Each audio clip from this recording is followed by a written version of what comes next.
ano tawag dito, yung hybrid antenna. So, ito siya para mag-help to siya para mag-boost pa yung internet ng modem natin. So, ito nasa 15 to 20 meters ilalagay natin siya no pataas. Ang pag ano sa kanya, or pwede niyo naman i-set sa ano. Yan lang yan siya. Tapos may mga lock, yan. Pasok lang yung nut yan. Tapos dito na yung kahoy or any tubo ilalagay ganyan. So 15 to 20 meters. Basta nakaharap siya doon sa cell site or saan yung malakas ang signal. So ganyan yung pag ano sa kanya. Tatayo siya. Magaan lang naman to. Yan. Harap nyo lang saan ang cell site or saan malakas ang internet. Pihit lang. And then after nun, yung nasa dulo nito nakakabit na cable, nasa 20 meter. Yan yung ito niya, lalagay na natin connected sa modem. Ito na yung modem. Yan. Saan dito yung ano niya. Yan. Kahit left and right, okay lang yan dyan. Walang problema kahit saan dyan. Okay, basta once na lang. Smart po. Pero pwede din dito ang mga Globe SIM. Basta pwedeng mag-internet. May mga ano yan. GOMO. Pwede na i-insert dyan ang SIM. Opo.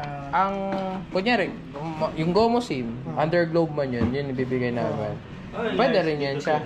Magkano rin siya. So, pag maglalagay ng SIM, nandito siya sa baba. Yan. Tatanggalin ko na to siya. Ha? Yan. Tatanggalin ko na. Yan. So, dito siya. Ganyan. Parang ganyan po talaga. Dito wala tong internet. Ha? Ano lang po. Previous lang. Pero walang internet. Yung GOMO SIM lang talaga yung internet. Tapos, basta Globe pwede siya. No? Oh, kasi Globe. Lakas ang Globe sa atin. Opo. Ibibigay man namin yung GOMO under Globe naman yun. Eh. Pero pwede siya din. Smart. Smart yung ano niyo. Opo, smart. Okay lang yan. Open line naman siya. Tawag dun open line.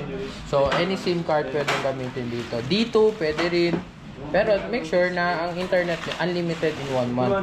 Wala siyang data capping. Ang meaning ng data capping, like, sabi natin 30 gig lang ang magagamit niya, mauubos yun agad. So, 1 month. Unli talaga siya. Tapos, if ever magko-connect na, dito i-connect niyo yung then, pasuyo ba ako isang cable para makita. Cable, yan. Tapos, if ever okay na, ito pala siya. Nasa kanya, nasaksak na natin yung antenna. At dito yung ano niya, power, yan, yung adapter niya. Plug natin, saksak.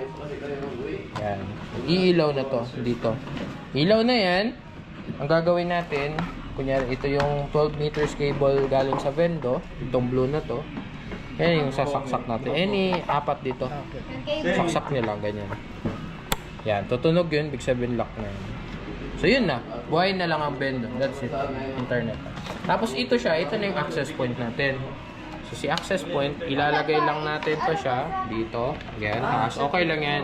Tapos magbibigay na yan siya 100 to 200 meter range. Internet palabas, mga customer. So dito sila makakuha. So safe siya. Kung sakali ang may-ari gustong mag-internet, diretso dito sa ano nila, sa ano to, sa modem. Andito yung username, smartboard, dito rin yung password. Yan, nandyan siya. Basta nasa baba, check lang naman. Okay na. Yun lang naman. Then yung other, yung pag-operate nito, bro. operate, mamaya nila. Once matapos yung paano lang. Yan yung sa labas lang, kung paano lang yung. Yung sa operate niya, i-ano lang. So, okay na.